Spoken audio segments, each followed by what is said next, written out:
Hi friends, welcome to my channel. Bass is back. కాదు, vintage bass is back. ఈ సంక్రాంతికి family ఆడియన్స్ని target చేస్తూ మెగాస్టార్ చిరంజీవి గారు, డైరెక్టర్ అనిల్ రావిపూడి కాంబినేషన్లో వచ్చిన మోస్ట్ అవైటెడ్ సినిమా మన శంకర వరప్రసాద్ గారు. ట్రైలర్ చూశాక బజ్ ఒకేగా ఉంది.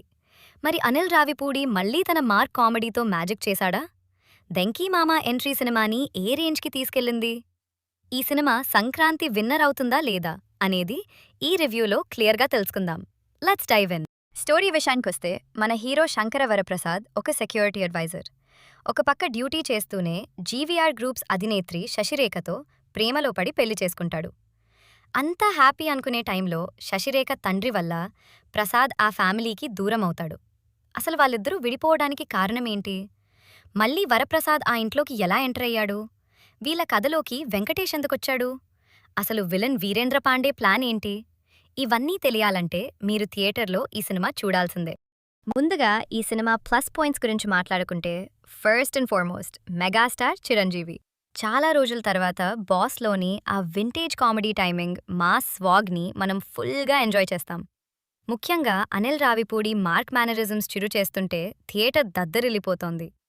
ఇక ఈ సినిమాకి మేజర్ హైలైట్ వెంకీ మామ ఎంట్రీ. సెకండ్ హాఫ్లో వెంకటేష్ గారు వచ్చాక సినిమా గ్రాఫ్ అమాంతం పెరిగిపోయింది. చిరు వెంకీ కాంబినేషన్ సీన్స్ అయితే ఫ్యాన్స్కి పండగే. ఒకరి పాటకి ఒకరి స్టెప్పులేయడం, ఒకరి డైలాగ్ ఒకరు చెప్పడం, అబ్బబ్బా పూనకాలే. కామెడీ పరంగా చూస్తే అనిల్ రావిపూడి ఎక్కడా డీజపాయింట్ చేయలేదు. ఫస్ట్ హాఫ్లో బులిరాజు ఎపిసోడ్ అయితే చాలా బాగా వర్కౌట్ అయిందనే చెప్పాలి. నయనతార తన పాత్రలో చాలా హుందాగా నటించారు. సచిన్ ఖేడేకర్ నెగటివ్ టచ్ ఉన్న కామెడీ రోల్లో ఇరగదీశారు. బీమ్స్ మ్యూజిక్, సాంగ్స్ కూడా సినిమాకి మంచి ఎసెట్ అయ్యాయి. మరి సినిమాలో మైనస్ లేవా అంటే లేకపోలేదు. అనిల్ రావిపూడి సినిమాల్లో మనం కొత్త స్టోరీని ఆశించకూడదు. ఇందులో కూడా అదే జరిగింది.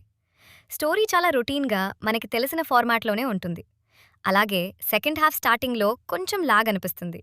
స్టోరీ కాస్త నెమ్మదిస్తుంది. కానీ వెంకీమామ ఎంట్రీతో ఆ లోపలన్నీ కవర్ అయిపోతాయి కాబట్టి పెద్దగా ఇబ్బంది అనిపించదు. లాజిక్స్ వెతకకుండా వెళ్తే ఫుల్గా ఎంజాయ్ చేస్తారు. టెక్నికల్గా సినిమా చాలా రిచ్గా ఉంది. ప్రొడక్షన్ వాల్యూస్ బాగున్నాయి. సో ఫైనల్గా చెప్పాలంటే మన శంకర వరప్రసాద్ గారు ఈ సంక్రాంతికి పర్ఫెక్ట్ ఫ్యామిలీ ప్యాకేజ్. రొటీన్ స్టోరీనే అయినా నాన్ స్టాప్ ఎంటర్టైన్మెంట్.